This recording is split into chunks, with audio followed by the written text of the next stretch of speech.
Kasus pembunuhan terhadap ibu dan anak yang jenazahnya ditemukan di mobil mewah di Subang, Jawa Barat hingga saat ini masih menjadi misteri. Meski telah menemukan titik terang, namun hingga 2 pekan penyelidikan, polisi masih belum dapat mengungkap pelaku pembunuhan. Kepolisian Resort Subang dalam penyelidikannya melakukan pemeriksaan tambahan dan pemanggilan saksi di lokasi kejadian. Polisi kembali memanggil Yosep ke Polres Subang, Jawa Barat untuk dimintai klarifikasi tambahan. Yosep didampingi kuasa hukumnya kembali mendatangi Polres Subang, Jawa Barat pada Selasa kemarin.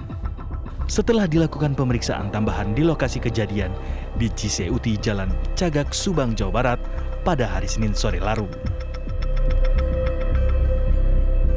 Yosep dan Mimin, istri mudanya, dengan didampingi tim kuasa hukum, dipanggil untuk dimintai klarifikasi tambahan. Lalu, bagaimana kajian psikologi forensik melihat kasus pembunuhan yang pelakunya masih menjadi misteri ini? Dari Subang, Jawa Barat, Agung Prasetyo, TV One mengabarkan. Sudah 2 minggu ya, tanpa terasa kasus pembunuhan ibu dan anak di Subang ternyata memang belum ditemukan siapa pelakunya. Belum ada penetapan tersangka, pemirsa. Saksi-saksi terus diperiksa, kecurigaan-curigaan juga kemudian muncul. Pertanyaannya kenapa lama sekali tersangka ditemukan dan sebenarnya siapa pembunuhnya? Itu akan berupa ya saya tanyakan kepada narasumber saya di sini mulai dari Mas Reza Indragiri. Selamat malam, Assalamualaikum Mas Reza. Waalaikumsalam warahmatullahi Kita juga telah tersambung ya Mas Reza dengan Kabid Humas Polda Jabar, Bapak Erdi Adrimulan Caniago. Selamat malam Pak Erdi. Selamat malam Mbak Caca. Ya, Pak Erdi, hampir 2 minggu ya kalau tidak salah ya, kasus ini pun belum terungkap. Bahkan kasus ini sudah ditarik ke Polda. Sebenarnya kenapa Pak? Sulit sekalikah menemukan pelakunya? Ya, begini, saya akan menjelaskan dan akan menegaskan bahwa kasus ini belum dilimpahkan ke Polda. Masih dalam penanganan Polres Subang, ya, penyidik dari Polres Subang. Namun dari Polda, dari Mabes Polri itu membackup segala fasilitas ya untuk menunjang penyelidikan yang dilakukan oleh Polres Subang. Nah, jadi sekali lagi penyidikan itu masih dilakukan oleh Polres Subang. Demikian. Baik. Nah, Pak, lantas kok belum ketemu tersangkanya ya, pelakunya belum ketemu. Itulah yang simpel ditanya oleh masyarakat. Sebenarnya kenapa Pak? Ini berarti pembunuhannya rapih sekali atau bagaimana? Ya, jadi begini, penyidik dalam melakukan penyelidikan itu tidak membutuhkan pengakuan. Artinya penyidik akan melakukan pembuktian, mencari bukti-bukti, mencari petunjuk-petunjuk supaya kasus yang ditangani saat ini itu terang benderang. Nah, ini adalah kasus yang memang perlu kehati-hatian yang akan dilakukan oleh penyidik, ya, khususnya dari Polres Subang, di mana ini menyangkut masalah meninggalnya 2 orang, ya, yang berada di satu tempat yaitu di mobil, kemudian dalam bersamaan juga ada keterangan-keterangan yang menyangkut masalah kegiatan suaminya, kemudian kita juga mendapatkan petunjuk-petunjuk dari CCTV, lalu dari keterangan-keterangan saksi lainnya. Nah, ini yang perlu kita hati-hati untuk menjelaskan secara utuh, ya, dalam artian siapa berbuat apa, kemudian tempusnya bagaimana. Nah, ini keterangan ini akan kita rangkai dalam rangkaian penyelidikan. Nah, kita tidak bisa begitu saja menuduh si A, si B, si C. Karena apa? Dalam rangkaian penyelidikan ini kita juga harus memeriksa hasil dari mayat yang sudah kita temukan dalam artian otopsinya, kemudian penyebab kematiannya, ya, kemudian saksi yang ada pada saat itu melihat, mendengar dan sebagainya, itu perlu kita rangkai sedemikian rupa. Jadi kita tidak bisa istilahnya mencari pengakuan dari orang per orang. Nah, apalagi itu ditemukannya pagi hari, tentunya kita akan menelusuri perjalanan yang diduga pelaku pada saat akan melakukan pembunuhan terhadap 2 wanita tersebut. Baik, mungkin saya ke Mas Reza. Mas Reza, saya ini bertanya pakai kacamata awam masyarakat. Kenapa ya ada kasus yang gampang ini 1, 2 hari, 3 hari, seminggu maksimal sudah ketahuan pelakunya. Ada yang susah sekali. Apakah ini mengindikasikan bahwa pembunuhan di Subang ini rapi sekali terencana? Ada teori, walaupun sebagian ilmuwan menganggap ini lebih sebagai sebuah pernyataan populer ya. Teori ini mengatakan bahwa durasi waktu yang dianggap vital bagi pengungkapan khusus kasus pembunuhan itu adalah 48 jam. Jadi kurang lebih 2 hari. Nah, bagi ilmuwan yang mendukung teori ini berkeyakinan bahwa kalau sudah lewat dari 48 jam, makin bertambah hari, makin tinggi pula kompleksitasnya. Nah, kalau kemudian kita jadikan teori itu sebagai acuan berpikir, maka kita bisa pahami bahwa semakin berjalan waktu 2 minggu, 3 minggu dan seterusnya, boleh jadi dituntut kerja lebih ekstra keras lagi dari teman-teman kepolisian untuk kasus ini. Nah, tentu saja teori 48 jam itu mengesampingkan kompleksitas kasus yang satu dengan kasus yang lain. Itu kan pukul rata. Kita harus akui tidak setiap kasus pembunuhan itu dilakukan oleh orang-orang yang katakanlah memiliki kecerdasan tinggi, yang mampu mendesain sebuah rencana kejahatan yang sedemikian rapi, lalu melarikan dari TKP sedemikian dahsyat dan seterusnya. Ada kompleksitas-kompleksitas yang mengakibatkan kemudian satu kasus ditangani jadi lebih lambat daripada kasus yang lain. Kendati demikian, kalau kita lihat dari sisi yang sebutlah positif ya, tanpa maksud saya mengurangi rasa simpati pada keluarga korban, tapi ada catatan bahwa secara global kecepatan otoritas kepolisian dalam mengungkap kasus pembunuhan memang mengalami penurunan. Saya tidak bicara negara per negara, tapi secara global mengalami penurunan. Apa yang bisa kemudian kita tarik sebagai sebuah bahan pelajaran? Teknologi kepolisian, teknologi investigasi kita yakini semakin lama semakin canggih. Tapi ternyata pelaku pembunuhan pun semakin lama semakin cerdas.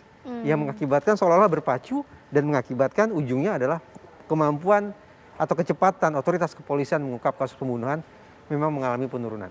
Baik, Pak Erdi, kalaulah sebelumnya saya sempat berbincang dengan Kapolres di sana bahwa saksi yang diperiksa ini kan cukup banyak, tapi ternyata tidak mengerucut kepada penetapan tersangka. Itu artinya pemeriksaan saksi sebelumnya punya alibi kuat ya Pak ya? Ya, jadi sekarang ini ya mudah-mudahan kita mohon doanya ya, memang kita sekarang sudah mengkerucut ya terhadap ada beberapa orang yang kita curigai.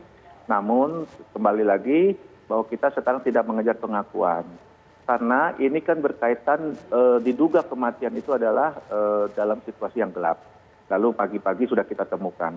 Nah, di situ kita memahami lokasi itu sangat minim sekali penerangan, kemudian untuk CCTV di sekitarnya itu juga kita butuh kehati-hatian dan butuh menggandeng seperti dinas perhubungan di mana dia mempunyai rekaman yang sangat bagus resolusinya dan sebagainya.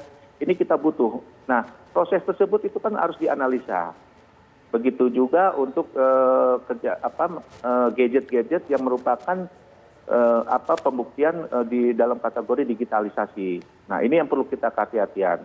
Karena satu persatu itu mempunyai peran yang berbeda-beda. Ini yang kita sinkroniskan dalam kita kemas sehingga nanti kita akan bisa menganalisa. Nah, memang kita akui bahwa perkembangan zaman ya semuanya itu merupakan era teknologi, baik itu yang dalam pekerjaan bisnis, sudah pekerjaan maupun kejahatan itu sudah dilakukan. Nah, oleh karena itu kita pun juga harus adanya suatu akselerasi untuk mengikuti perkembangan zaman ini, dan kita juga memang sudah ya mempunyai alat-alat yang bisa mendeteksi. Namun ini proses terjadinya suatu kejadian pembunuhan di mana proses tersebut harus kita pelajari. Ya, karena di sini kita melihat ada beberapa orang yang pada saat jam-jam tertentu tersebut berada di lokasi tersebut. Nah, ini satu persatu ini kita akan gali. Jadi kita memang sangat membutuhkan waktu ya karena di TKP sendiri ya kita memang akui bahwa itu sangat rapi. Kejadian itu sangat rapi. Nah, tentunya kita tidak berdasarkan kita mencari pembuktian itu bukan di TKP saja, tetapi kita akan menarik mundur perkiraan waktu berdasarkan kematian dari kedua korban tersebut. Baik, tadi kalau dikatakan oleh Pak Erdi bahwa sudah ada pengkerucutan, sedang diperiksa, tapi tidak butuh pengakuan. Maksudnya adalah tidak membutuhkan bahwa pelaku ini mengaku bersalah, tapi bukti-bukti nanti menguatkan. Tapi saya akan bertanya nanti kepada Mas Reza, apa artinya ya kalau sang suami dan juga istri kedua atau istri mudanya diperiksa kembali nih? Apakah ada indikasi pengkerucutan tadi? Sesaat lagi.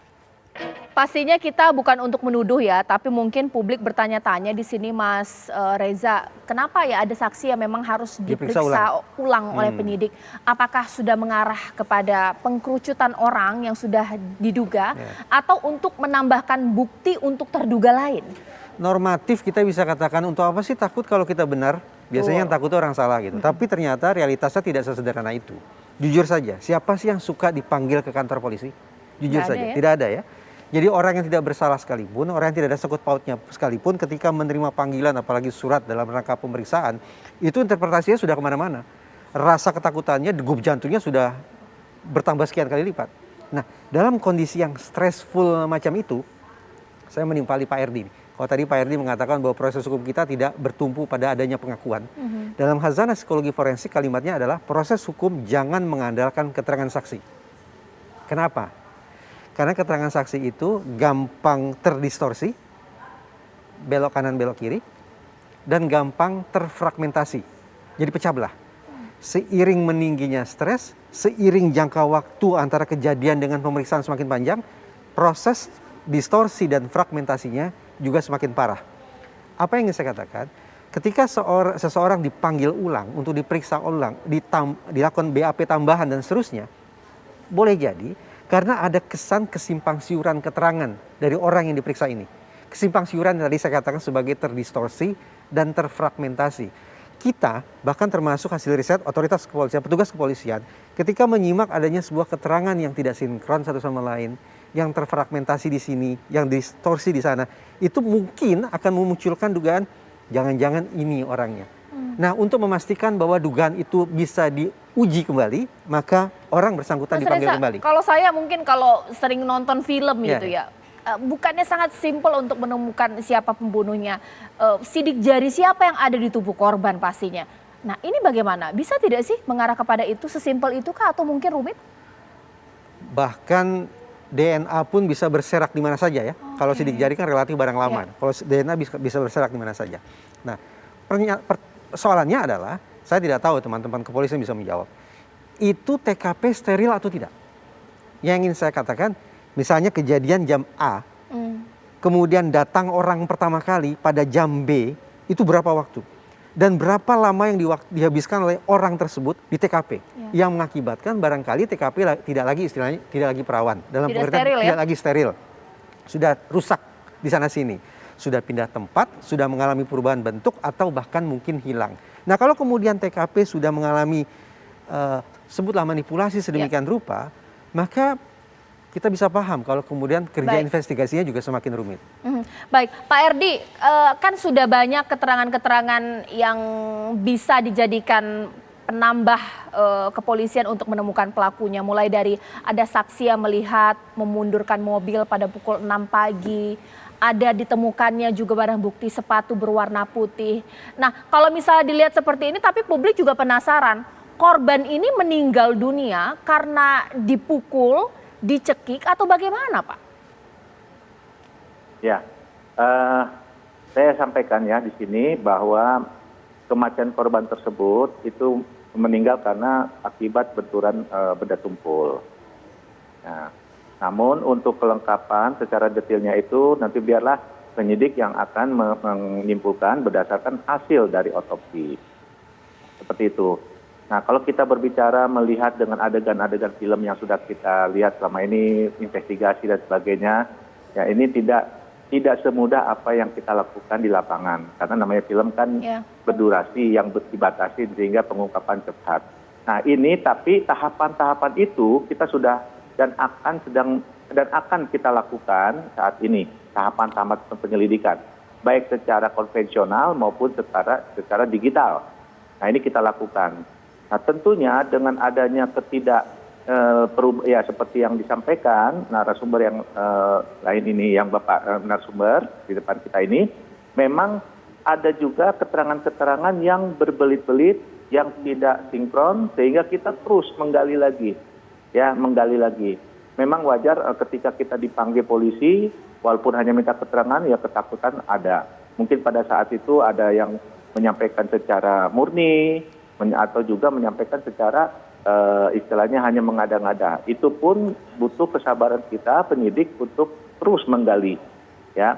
Jadi istilahnya sekarang kita masih tetap bekerja, ya kita tidak pernah tidak akan berburu-buru karena ini merupakan sesuatu yang harus kita buktikan dengan sebenar-benarnya.